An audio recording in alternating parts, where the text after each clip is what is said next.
What's up, YouTube? Got another knife review here for you. This is the Grayman Satu. Grayman Knives is I think a relatively new knife company, but I've definitely been seeing a lot more of their knives come out. And most prominently the Dua, which is their second folder. This is the first one that they came out with, and this this one is a absolute beast of a knife. But honestly, if you were to feel this knife in hand, you would be surprised in terms of how it actually feels. And I'll kind of get into that in a second. Now, really quick overall specs. You got a 4-inch blade of S30V. It's got this recurve here, thumb studs, dual thumb studs on each side that just look tiny against this full-size blade. I kind of wish they were a little bit bigger and maybe a little more detailed than these little dots here, but that's besides the point. Huge just frame lock here, overall length of 9.7/8 of an inch. This one is the green G10 version right here. It's got a G10 backspacer as well. Blade thickness is 0.2 inches, so the exact same as this Fareed mare. Again, 0.2 inches of blade stock is just absolutely beastly. You can see how the points kind of measure up as well. If you can see the reflection there. Satu is definitely a much thicker blade at the point, or at the tip. Anyway, so really quick, the Satu is 10 ounces as well. So overall this knife is an absolute beast, and that's kind of what Grayman's going for. They're just going for some really hard use knives, things that are going to be able to withstand all kinds of pressure and all kinds of tasks, especially in the armed forces and all that kind of stuff. If you're going to be prying, if you're going to be hacking, cutting, chopping, slashing, prying, whatever, this knife will be able to handle it, with such a huge blade stock and just overbuilt qualities and stuff like that. Pocket clip here is also titanium pocket clip, kind of extends all the way around this large lanyard hole.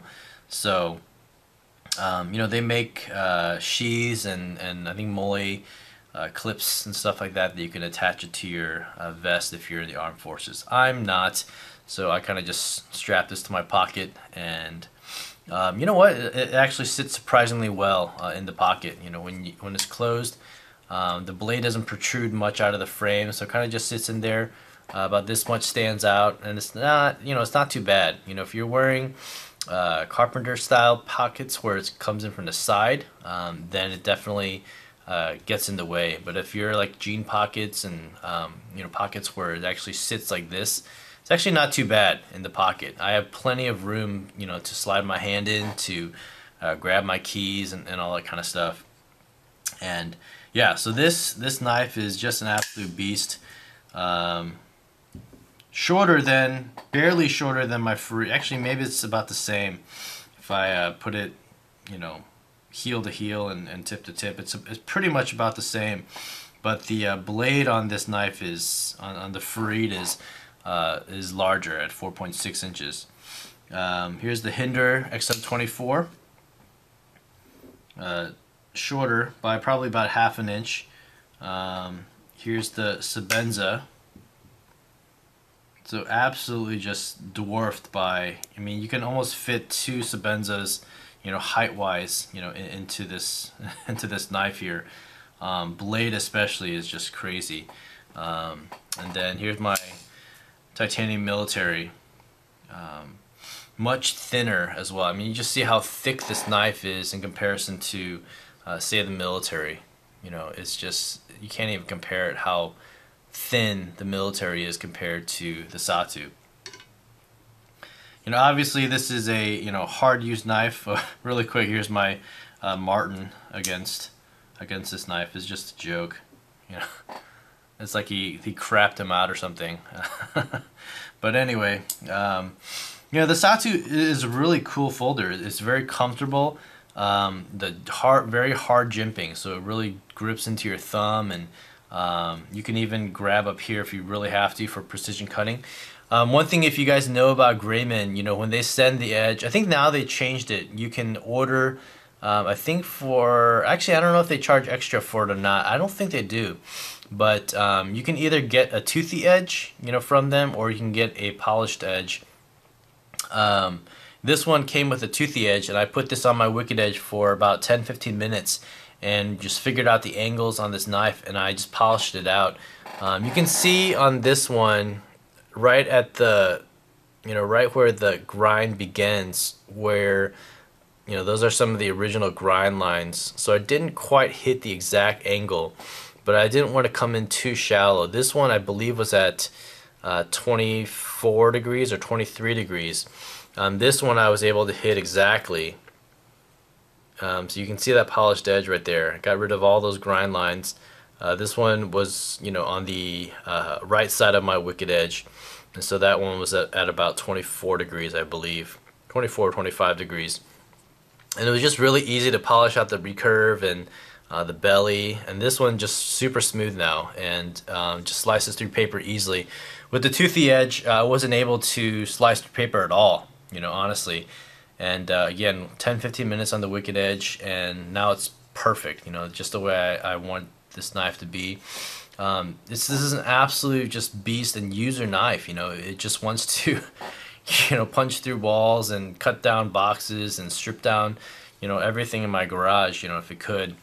But here's the thing, you know, you would think a knife this big and this beastly with these huge, you know, lock bar and everything would be, you know, wouldn't be smooth. But that couldn't be further from the truth. This honestly is maybe one of the smoothest knives that I have, and by smooth I mean on its pivot, it's absolutely effortless. You know, look how it just kind of swings like this. Reason being is that there is a special bushing, kind of basically like a Sebenza, in here, you know, in the pivot. So you've got the screws that you can kind of crank down, and then, in fact, this is cranked down completely, you know, and you know, it's got that little bushing that sits in between the hole of the pivot on the blade, and it just rotates around there. And I mean, you just look at how, this is just the weight of the blade here, but just look at how it just kind of falls down like that. You know, and so the only other knife that really does that is the Hinder right here. The Hinder is very smooth too, but you kind of have to, I don't know. Well, this one's really smooth, but it doesn't fall down quite. I mean, you have to shake this one. You know, you have to shake the Hinder for the blade to fall down like this. This one, like, again, a knife this big, it just closes and opens so effortlessly. You know, like if I just kind of swing it open, like look how smooth that is. And you don't feel any resistance whatsoever, which is kind of scary actually, you know, as you're closing it. You know, every time I close it, I always just pull it up to here where it hits the detent ball, and I make sure I move my thumb, because if I push this too fast, you know, it's just gonna come down, you know, and it's gonna, you know, just guillotine my hand. So fit and finish of this blade as well, you know, is pretty good. I haven't opened it up yet. But I plan to kind of clean it out, and just to see all the inner mechanics. I mean, it's not going to be different from any other knife, but this one's not completely centered. If you were to watch Neptune Knives review on, I believe, his Dua, but the Satu and the Dua are pretty much same in terms of construction. But in that video, he's talking about the bushing, how it's slightly wider than it should be, and so that's, you know, that allowed for a little bit of side-to-side blade play. This one, if you see, I can get a little bit of blade play side to side, no up and down at all whatsoever, so that's absolutely rock solid.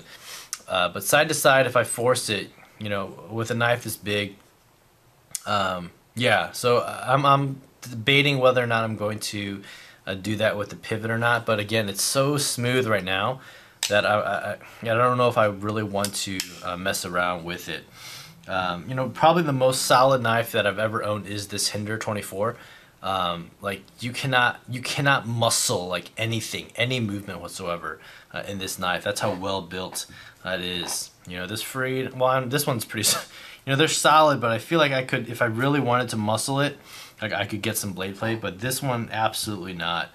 So anyway, you know, with the Satu, it's, you know, this is definitely going to be one of my hardest use blades. I think this one and the Benchmade Contigo right here, these are the ones that I really want to be able to use hard around the house, and whether it's hacking down trees or hacking down boxes or just whatever I have to do around the house. These are the kind of two knives that I'm designating for that.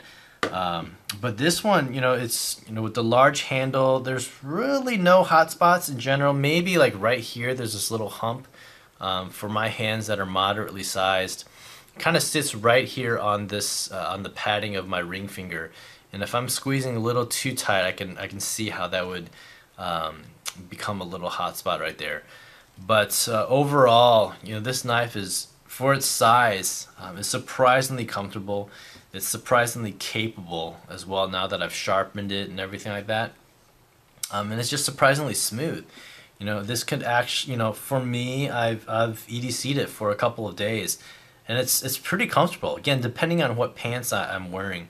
Now, I wouldn't wear this, you know, with slacks or, you know, khakis or anything like that, but with jeans or, you know, shorts, cargo shorts and all that kind of stuff, it fits in the pocket just fine, actually perfectly. So yeah, and in terms of price as well, you know, you can get a brand new Satu for $375, you know, for these materials and for this size and the blade stock and all that kind of stuff, and the quality and fit and finish in general.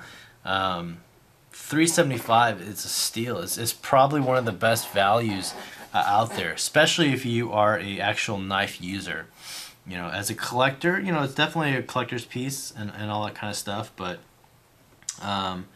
you know, you're not going to get a price hike on a Grayman knife. You know, I don't think that's not what they're going for. They're just building some really hard use users for military, for law enforcement, and all that kind of stuff, and just, you know, for around the house or EDC. This is a really cool blade. It's a really great, capable blade. So anyway, so that's the Grayman Satu. I don't know if I'm gonna get a Duo or not. The Duo is substantially smaller. You know, it's about a 3-inch, maybe less. I think it's about a 3-inch blade. You know, same kind of dimensions and that kind of stuff. But I do, you know, I don't know. Like in general, I'm just a fan of larger knives. And here's the funny thing is that after having, you know, knives like this or this Farid Mare, or, you know, not so much the XM, but, you know, especially a knife, you know, like this, my gosh, like every single knife after this knife feels so small.